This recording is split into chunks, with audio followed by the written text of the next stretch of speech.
Capítulo 1. Gritó Julián Cuando Mario molesto, vio de lejos pero a Mario Felipe, ya había su caído hermano del menor, otro lado, corrió y el por la niño no avenida recibió ninguna respuesta de él. para evitar que el niño entrara en ese lugar abandonado. La junta de vecinos de aquel barrio de Exeter había clausurado esos terrenos, y los padres de la localidad prohibieron a sus hijos entrar en ese sitio. Se decía que quien irrumpía en el antiguo hogar de Lucio Alberti no salía vivo de allí. Esa tarde Felipe había aceptado el desafío de Julián, Michael y Samuel. Él no había hecho caso a las advertencias suplicantes de María, que asustada trató de detener a su amigo, pero él le quería demostrar a los demás miembros de la pandilla que no era un líder cobarde, que tenía las agallas suficientes para entrar en la casa maldita y volver con una prenda de Lucio como prueba de su valor. Michael, el hijo del ebanista, le ayudó a trepar por la pared metálica que se había construido para cercar la propiedad. Michael era un niño corpulento y con sobrepeso, al igual que su padre. Sin su ayuda, Felipe no hubiera podido subir por aquella muralla. Felipe, de 13 años de edad y flacucho, no era un gran peso para él. El valiente muchacho descendió bruscamente al otro lado, quedando agazapado mientras se recuperaba de la excitación. Estaba emocionado y asustado a la vez por irrumpir en la propiedad. Nunca había estado en el terreno de los Alberti. Allí estaba todo dañado y abandonado, pero no era tan tenebroso como él lo había imaginado por años. Caminó con cautela por la destruida callejuela, que en una época fue un camino asfaltado que permitía la llegada en vehículo a la casa Alberti. Que unos metros más adelante, el muchacho lo había encontrado bloqueado por dos carros viejos y una camioneta hecho chatarra con las piezas y asientos esparcidos por todos lados. Felipe miró a su derecha, hacia lo que quedaba el jardín, y vio a la distancia entre los matorrales y desechos un árbol añejo y oscuro que alzaba desahuciado bajo el sol de aquel verano. Algo que le llamó la atención de ese árbol fue el hecho de ver a alguien balanceándose en un columpio montado en una de las ramas. ¿Sería esto una broma de la pandilla? Se preguntó a sí mismo en medio de aquel caos. Aquella persona que vio a lo lejos se parecía a Antonio, quien no pudo salir de su casa porque extrañadamente había enfermado ese día. Felipe se imaginó a sus secuaces planeando aquella jugarreta para darle un susto de muerte en el jardín de los Alberti. Y pensar que el alboroto que dirigió Julián contra mi liderazgo hace unas horas me había parecido una vil traición. Pensó mientras se sentía cómo se iluminaba ese conocimiento en su cabeza. No había entendido por qué su amigo quería tomar el control de la pandilla, si él era el más arretado de todo el grupo, y para que no cupieran dudas lo demostraría entrando a la casa prohibida. Pero ya el temerario líder del fuerte de defensa de la manzana 273 había comprendido que todo era parte de una treta, una broma veraniega que le habían preparado a sus íntimos.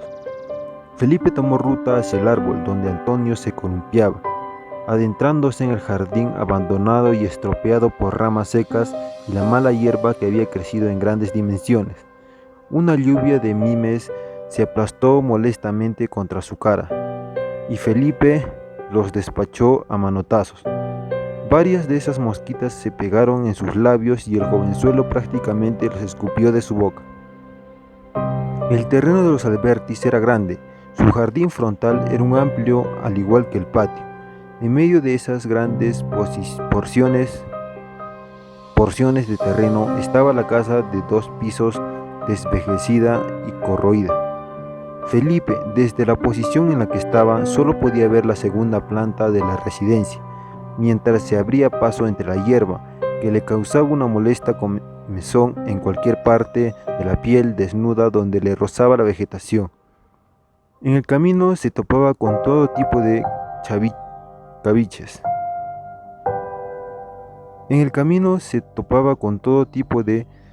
cachivaches, basuras y animales putrefactos, que hacían del lugar un sitio lamentable. El árbol estaba un poco más adelante. Felipe juraba que podía escuchar el sonido que hacían las cuerdas cuando raspaban la rama meciéndose el columpio. En su camino se podían apreciar varios charcos de agua sucia entre la vegetación arruinada, criaderos de mosquitos y enfermedades que a Felipe le hicieron recordar la vez que a su primo Marino le picó un mosquito del dengue y murió a los pocos días. El muchacho casi ensimismado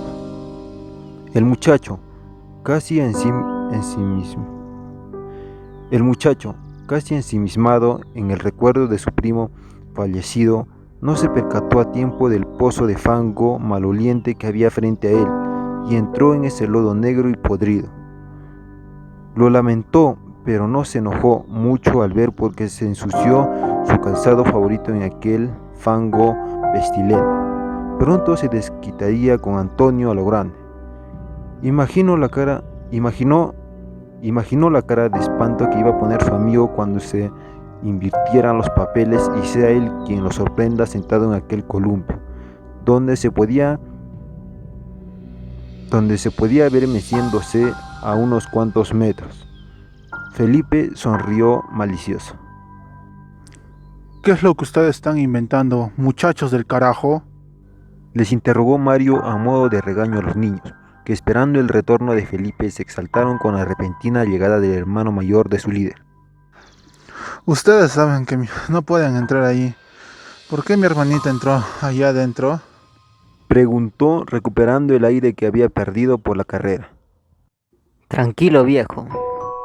Le dijo Julián, un carajito de 13 años que había ideado la pequeña rebelión contra Felipe y que ya se creía hombre porque le estaban saliendo pelos en las axilas primero que a los demás niños de la pandilla.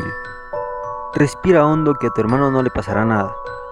Verás, nosotros lo desafiamos a que entre en la casa prohibida para que demuestre que sigue siendo digno de ser el jefe del FDM 273, porque últimamente se está volviendo cobarde tu hermanita. Julián, extralimitándose, había sujetado a Mario por los hombros intentando hablarle con tono conciliador. El hermano de Felipe se quedó mirándolo para ver hasta dónde llega el confianzudo. No tienes de qué preocupar. Te cuento que entre nosotros dos, los muchachos y yo, sabemos que Felipe es un pendejo que está escondido haciendo tiempo detrás de esas planchas de metal, queriendo hacernos creer que está dentro de la casa embrujada. Lo más seguro es que nos traiga sus propios calzoncillos cagados del miedo que le dio y nos quiera vender que son del esqueleto de Lucio Alberti. Mario se liberó del niño como quien no quiere la cosa con su brazo izquierdo y con la mano derecha le dio un pescozón en el huevo del oído. Julián se tambaleó para atrás, tropezando con Samuel, que estaba parado detrás de él escuchando la conversación, llevándose tremendo pisotón cuando Julián le mordió el tobillo con su bota. ¿Por qué tú me das? Chilló el muchachito de mala gana, abriendo los brazos de forma desafiante. Mario, 6 años mayor que él, lo miró con cara de Wolverine, amedrentando a Julián, que se acobardó al ver aquella expresión agria y se encogió allí mismo donde estaba asombrado y dolorido. Cuando tú eras el jefe, eras mucho más valiente que Felipe y defendías el barrio de los idiotas de Loma Linda, Cuello Blanco y de todos los que venían de otros barrios a molestar por acá. No me digas. Mario, tú sí sabías hacer las cosas. Felipe es líder porque tú le heredaste la posición, luego de que todos dejaron la pandilla por la muerte del hermano de Michael. Y nosotros tomamos la oportunidad de ser la nueva generación. Pero tu hermano no es como tú. No te da ni por los tobillos. Él no puede seguir siendo líder. Mario vio los rostros de los muchachos tratando de ver en ellos algo de lo que él y sus amigos tuvieron cuando tenían esa edad, pero no vio en ellos nada similar. No estaban hechos para ser pandilleros. Cuando nos fuimos, no lo hicimos precisamente por la muerte de José, les dijo Mario mirando a Michael con el rostro más relajado. Cuando tu hermano murió, ya estábamos albergando la idea de retirarnos y disolver la pandilla. Julián, Michael y María se acercaron atendiendo a lo que Mario decía mientras Samuel se sobaba el tobillo donde Julián lo había pisado. Entiendan que el FDM 273 fue una pandilla de niños que solamente acarreaba problemas. Pasaron los años y ya no éramos tan niños como digamos. Estábamos creciendo, nos comenzaron a gustar las chicas y descubrimos cosas más importantes que jugar a las guerras y defensores del barrio. Pero antes de disolvernos por completo, ocurrió algo terrible. En medio de una pelea, la muerte de José, mi mejor. Michael, al escuchar aquello último sobre su hermano, tomó una pose solemne y orgullosa. Los demás muchachos se dieron cuenta y Samuel y María le palmaron la espalda también orgullosos. Julián arrugó la boca y no mejor a mí. Así que déjense de tonterías, que no son niños pequeños. ¿Es que no ven que ya no existen otras pandillas de quien defender la manzana 273? Ocupen su tiempo en cosas más importantes. Estamos en otros tiempos. Dedíquense a las computadoras, los videojuegos o cosas como hacer las tareas, por ejemplo. Les dijo Mario mientras trepaban por la pared metálica para alcanzar el otro lado donde se encontraba su hermano menor. Pero el FDM 273 es una tradición, es una tribu que va de generación en generación, no podemos terminarla así como así. Gritó Julián molesto, pero Mario ya había caído del otro lado y el niño no recibió ninguna respuesta de él.